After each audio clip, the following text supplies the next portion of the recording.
Es ist komisch, wenn es jemand gibt, in den du dich verliebst, an den du nur noch denken kannst, obwohl du weißt, dass du ihn niemals kriegst. Unglaublich aber wahr, es gibt diese Momente, in denen ich an nichts anderes außer an dich denke. Du bist besonders, so einzigartig, bis du mir verzeihen kannst. Glaub mir, so lang warte ich. Ich geb dir alle Zeit der Welt, bis du weißt, was du willst. Ich vermiss dich wirklich, du bist, was ich will. Ein paar Stunden, ein paar wenige Tage, in denen die Gefühle wirklich schön mit dir waren. Das mit dir ist mir wichtig, aber frag mich nicht warum. Ich kenne nur einen kleinen Teil von dir, der haut mich um.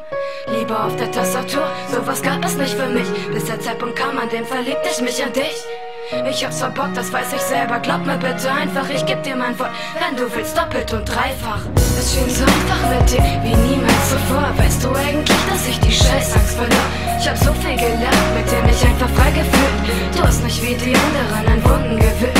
Es hat sich schön angefühlt, zu wissen, da ist jemand da. Ohne Stress, ohne Druck, weil es einfach nur Gefühle waren. Liebe ist ein großes Wort und braucht viel Zeit. Doch ich war das erste Mal seit langem dafür bereit. Es war kein Chaos mit dir, es war alles so leicht. Doch ich hab einen großen Fehler gemacht, das tut mir leid. Du hast dich kaum gemeldet und ich wusste, ich bin schuld. Meine größte Stärke ist nicht gerade diese scheiß Geduld.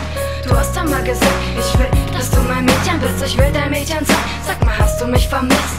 Wovor hast du Angst? Ich will, dass du mit mir redest. Ich hab so viel zu sagen und ich hoffe, du verstehst es. Ich wollte dir nicht wehtun, doch das habe ich getan. Außer einem, es tut mir leid, kann ich nicht viel sagen. Diese Spannung zwischen uns halte ich echt nicht länger aus. Ich weiß nicht mehr, was los ist und da will ich endlich raus.